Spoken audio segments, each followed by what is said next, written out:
Howdy everyone. As you know, I like to do a lot about bullying and, as you know, from mental health awareness and things. So I have a woman in the car here today. Unfortunately, I was in Air Square in Galway. She was giving a speech about her daughter who she lost in 2018, and it really affected me listening to her. So I want to get her word out, so I'm going to introduce her and let her tell her story about her daughter. Hi, my name is Jackie Fox, and I lost my daughter Nicole Fox, also known as Coco, due to online bullying. Nicole was my only little girl, and she died when she was 21. Nicole was a bubbly, funny, lively, happy child growing up. Everything was great. She was friendly. She had loads of friends. But as she got older and turned 17, going on 18, she started to experience going out to nightclubs. Everything was fine at the start until two particular girls admitted down the line that they were jealous of her. And because of this jealousy, they formed a bigger group where they put cigarette butts out on Nicole's feet. They gave her a 6-inch burn from the curling togs. These people that pretended they were her friends. Nicole used to dance, and they'd stand there beside her and they'd give her an elbow in the face or an elbow in the chest, pretend, and then go, oh sorry, and pretend they were dancing. They also pushed her so hard into the corner of a table in the pub where they dislocated her hip.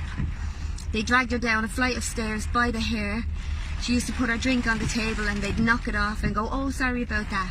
These people weren't happy with the physical abuse. They brought it online, where every day, even though Nicole didn't respond, every day they would tell her to go die, go hang yourself, slit your wrist, everybody hates you, no one wants you here, you'd be better off dead. They even sent her videos of a noose on how to hang herself. This was constant bullying. When Nicole did go out to the nightclubs, I used to beg her, please Nicole, and she only went out once a week, and I'd say, please Nicole, will you stay in? And she'd go, ma'am, why should I have to stay in? You know, I'm going to go out and I'm going to show these people that they're not going to get the better of me. But before, she'd go up to her room, and then I'd hear her thrown up in the bathroom because of anxiety and nervousness of the thought of going out. And then she would come down into the sitting room and she'd put a big smile on her face. She'd go, ma'am, take a picture, where, you know, she always had this mask of everything was okay and I'm not going to let these people do this to me. In 2015, the abuse got so bad that Nicole took an overdose.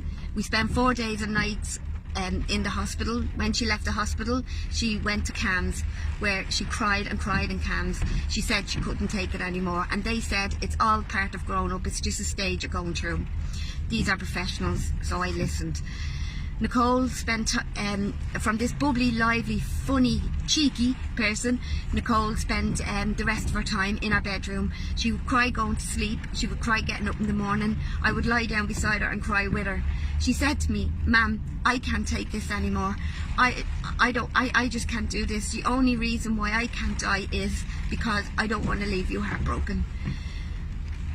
We're devastated, we're beyond heartbroken. I thought when Nicole took the overdose, that was my worst nightmare. That was only the start of it. When these people found out that Nicole took an overdose, it went around the nightclub saying, Nicole took an overdose because of me, and another person go, no it wasn't, it was because of me, it wasn't, it was because of me. And these people, it was like claiming a trophy on who made Nicole, who broke Nicole, who destroyed her, who tore strips off her.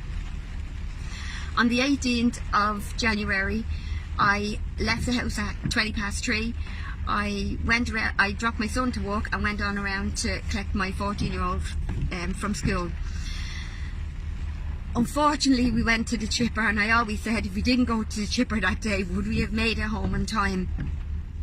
When we got home at 4:20, an hour after leaving the house, myself and my 14-year-old son walked in, and there, for the split second there, I seen a stepladder. And for that 1 second I said, what's the stepladder doing there? And right behind the stepladder I found Nicole hanging from the banisters. She had used the dog's lead. I screamed at my son, please, please, just take her down, take her down. When we got her down, I lay her on the floor and she was still warm. I begged her, please Cole, please just hold on, please don't go, please don't leave me. I was doing CPR on her while I was on loudspeaker to the ambulance men. When Nicole got into the ambulance, she took a massive heart attack and she died, and they got her back. We got to the hospital and the doctor said that she's going to die. She had extensive brain damage. Even though the doctor told me that we were going to bring her home, that she was going to die, it didn't register with me that, you know, that she wasn't coming home with me. We spent 2 days in intensive care with her, where myself and my family and all came in and to say goodbye to her. I kissed her, I rubbed her hair, I told her how much I loved her. The last couple of minutes before Nicole died, her heart rate was all over the place, her blood pressure was up, and I knew I only had about 2 minutes with her. I said to her, Nicole, just let go, just go, because nobody will ever hurt you again. They can't touch you. I said, Coco Pops, I love you. And she died. And about 2 days after she died, the police came to me and said that it wasn't a criminal offence to annihilate, torture, torment someone online. Anyone can do it, and there's no law there. There was 2 things I could have done, 2 things I thought about doing. 1 was going with Nicole, or 2, I can change this and do something about it. It was a hard decision to make which one I was going to choose, but I had to think of my boys and my family. So I chose to bring it to try and change this and make online bullying a criminal offence. I went into the Dáil a number of times and nobody was listening to me. I had a march, a protest outside the Dáil, and then I had a march through the streets of Dublin. Everyone brought a single pink balloon to represent Nicole. After more meetings in the Dáil, I had one big main meeting, and I knew this is if I don't get them now, I'll never get their attention. That day changed everything. I did get their attention.